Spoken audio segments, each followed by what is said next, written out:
Hi and welcome to Vox Singing Academy's podcast. This is episode number 3.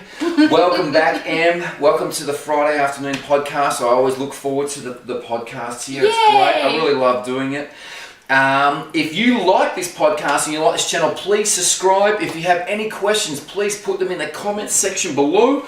And if we answer your question, decide to do a question, we are going to give you a free singing lesson with one of our staff, or myself, or yourself, or one of our fantastic staff, whoever you want to have a free singing lesson with.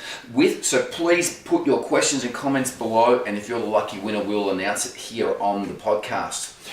Today we're going to talk about a very important subject that we get asked a lot about in being singing teachers, and it's about confidence, about being a singer.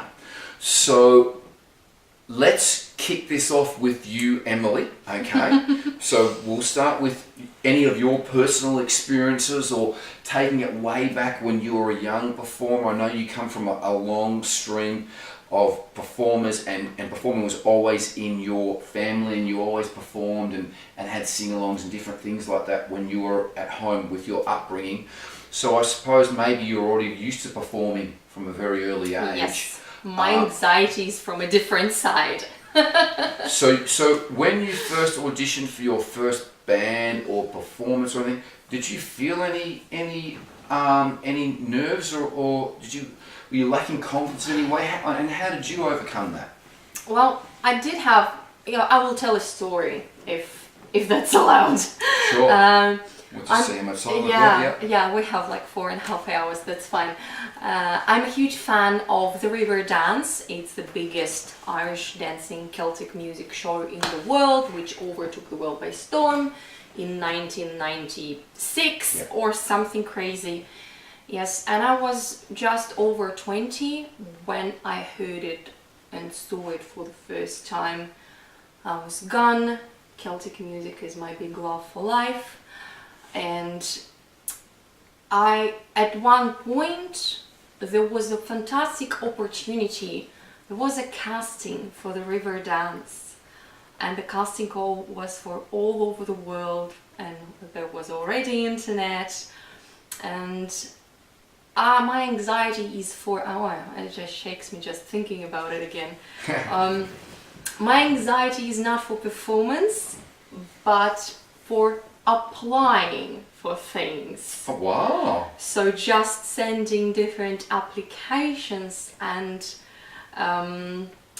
so because I absolutely thought there's no chance on earth I would ever get cast anywhere, especially in such a big thing, even though I was quite a decent singer already.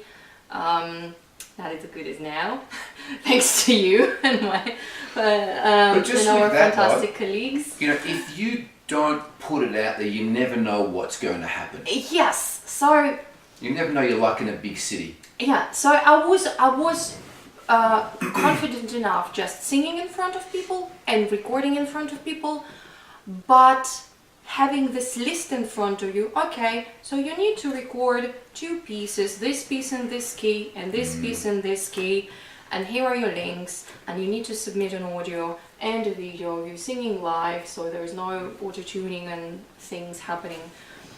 And just reading this list, I was like, well, it just dawned on me, there is never on this planet I will ever get selected over other however many thousands of people are applying there. Millions. Yes, and the songs asked for, they were so high in falsetto, like the Cloud song, remember I brought it once? Yeah. Hear my cry. So this was super high, and I'm a mezzo-soprano going on contralto. So it was super intimidating for me. I definitely didn't have the skill for it. Instead of trying to find the way to make it happen anyway, like going and taking lessons and practicing and transposing the songs and just making brave decisions and saying, okay, they want me to sing it higher, but let me record it lower where I sound better. Maybe I'll get cast into as an ensemble singer, not a lead singer.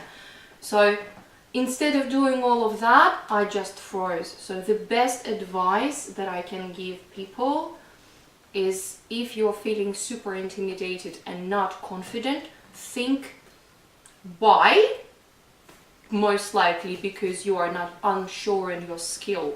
And then think how you can either obtain this skill or demonstrate other skills that you already have. That's it. Does it make sense? Am I making sense here? It does, 110%. I prep a lot of people for XFactor and different music shows like that. And they have a lot of video auditions as well too for people in the country. So I'm prepping people for that. Now we generally have a list of what they want. We only want 45 seconds, 2 contrasting songs, whatever it might be. Always go, if you are prepping for something like that, go with your strengths. Don't try to sing something that you're not. Go where you feel comfortable and you sound the best. Okay, that's what I can say with that. Also with people that are auditioning for theatre, I always tell them to have 2 contrasting songs from a couple of different genres, so going right back from the 40s, 50s, 60s and contemporary. So they've got to have 8 songs ready to go all the time, okay?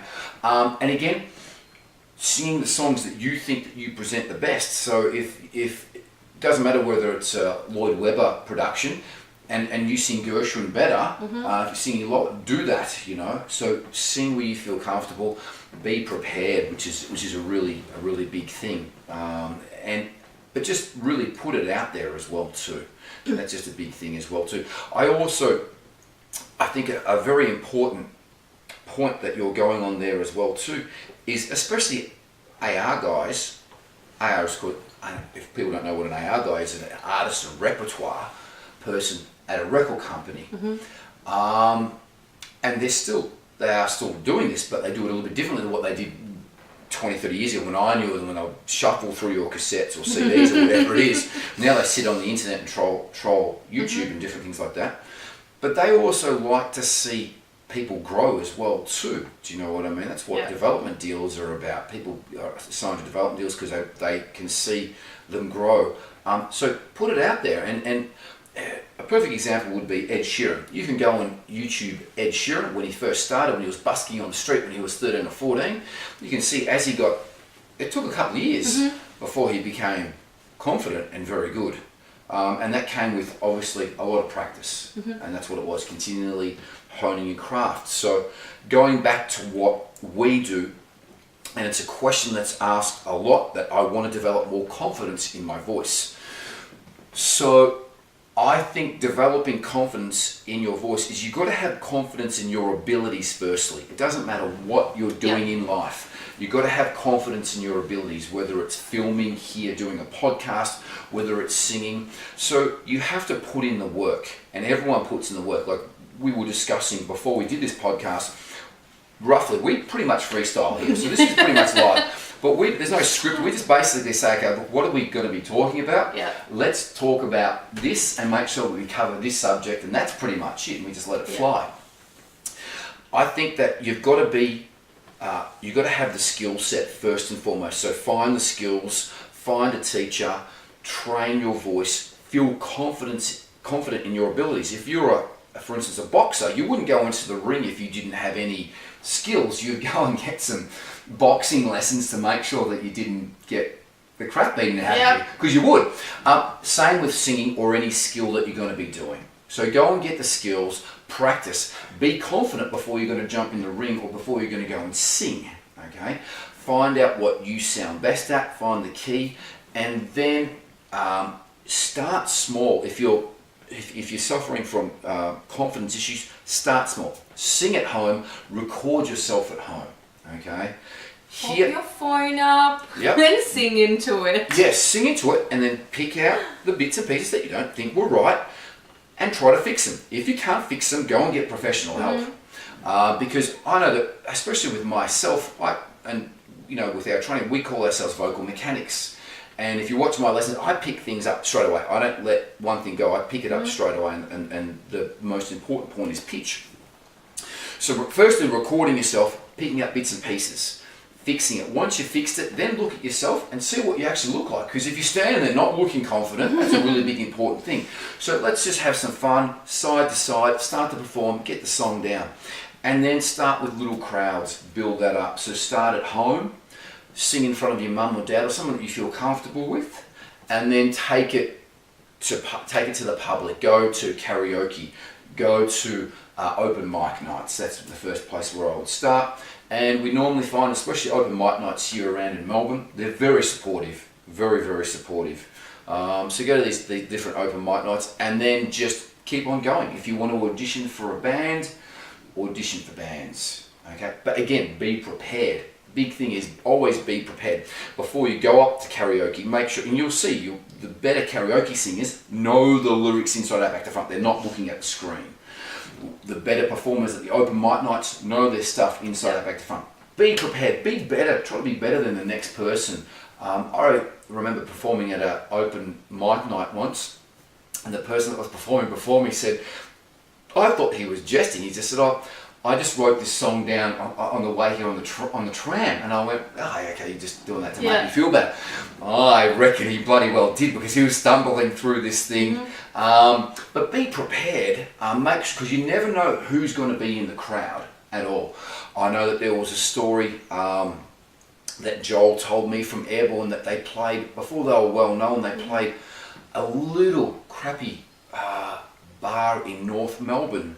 And he was telling me that they basically cleared the tables after dinner. There was no drum riser, there was all the same level. And Michael Gudinski was in the crowd to check them out. Who's that? Sorry, I have no clue. Michael Gudinski owns Mushroom Records. Okay. So that's the story that Joel told me. So you never know who's going to be in the crowd there watching you at any point. And then build up. If you want to audition for original bands, please make sure that you're prepared again. If you're auditioning, make sure they send you some files of some of their original songs. Make sure that you learn a cover song and say, hey guys, can you learn this song? And I'll learn 2 of your original songs. Give me a week, I'll get them down, and let's have the audition on this date. Okay, be prepared by the time you go there. If you're really keen at being in that band. Doesn't matter whether it's theatre as well too. If you're doing amateur theatre, same thing. Please have your 8 songs prepped. 4 slow, 4 fast, and then audition with the songs that are relatively within that era or genre of what you're doing. And be prepared. Make sure that you know them 110%. So I think preparation is the big one. Having confidence in your abilities is the big one as well too. So I think that's really what it is. I also wanted to add to this that a lot of students in class, I film my students a lot. Hi, my dear students. And most of them just go, oh, no, I don't like being filmed. You like singing. You want to be singing in front of people. Let's get used to it straight away. I have a lot of students, not so much now because I take on more of the advanced and professional students, but when I first started teaching, you'd be taking on more beginner intermediates, they were saying, I don't like the sound of my own voice. It's like your hair, do you know what I mean? If you've got red, wavy hair, you can straighten it till the cows come, but it's always going to go back to wavy. So accept your voice. And I think having a unique voice is very, very important. Absolutely. I think it's extremely important. And I don't like to change people's phrasing too much. If someone has a unique way of phrasing, I don't say, hey, look, phrase a different way. Let's keep it with that and try to build and work on that. I think having something unique like that is very important this day and age. Another addition that I wanted to make is the learning process of songs, of instrumental pieces. Doesn't matter whether you're a musician or an actor learning your lines. It's always hard in the beginning. Just learning the first couple of pieces is the hardest. It doesn't mean that it will remain the hardest. You will just figure out the best way for yourself to learn faster. Just keep persevering, keep learning things. You will learn to learn. Am I making sense? Tip here, memory retention happens the best in 24 hours. So if you want to learn something, it doesn't matter whether and you probably learned this from university, if you're studying for an exam, the lecturers will always say, every day study for it. Memory retention happens every day. If you walk down a path every day, you're going to know that path back to front.